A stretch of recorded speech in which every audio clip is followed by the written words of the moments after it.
سورہ توبہ کی آیت نمبر 49، اللہ رب العزت کا فرمان عالی شان ہے وَمِنْهُمْ مَنْ يَقُولُ ذَلِّي وَلَا تَفْتِنِّي، اور ان میں کوئی تم سے یوں عرض کرتا ہے کہ مجھے رخصت دیجئے اور فتنے میں نہ ڈالیے، الا فی الفتنۃ سقطوا، سن لو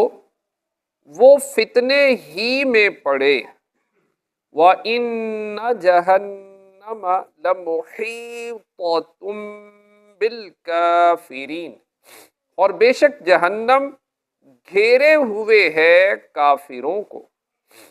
یہ آیت جد بن قیس منافق کے بارے میں نازل ہوئی جب نبی کریم صلی اللہ تعالی علیہ وآلہ وسلم نے غزوہ تبوک کے لیے تیاری فرمائی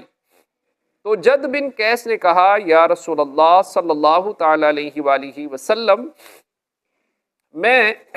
ایک طرح کے فتنے میں مبتلا ہوں، مجھے اندیشہ ہے کہ میں اس فتنے سے بچ نہیں سکوں گا، اس لیے آپ مجھے یہی ٹھہر جانے کی اجازت دیجئے اور اس فتنے میں نہ ڈالیے۔ میں آپ صلی اللہ تعالی علیہ وآلہ وسلم کی اپنے مال سے مدد کروں گا۔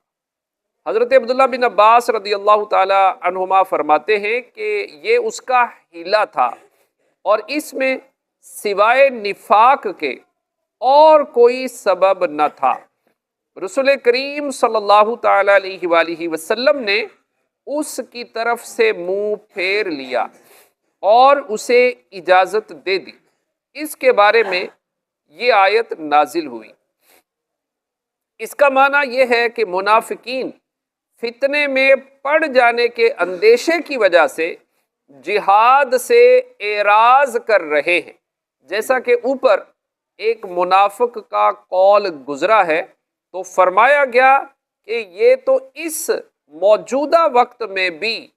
فتنے میں ہی مبتلا ہیں، کیونکہ اللہ تعالیٰ اور اس کے رسول صلی اللہ تعالی علیہ وآلہ وسلم کے ساتھ کفر کرنا اور تکلیف قبول کرنے سے اعراض کرنا تو سب سے بڑا فتنہ ہے، اور اس کے ساتھ اس فتنے میں بھی مبتلا ہیں کہ منافقین مسلمانوں کی مخالفت پر قائم ہیں۔ اللہ پاک کی بارگاہ میں دعا ہے جو پڑھا سنا عمل کی توفیق عطا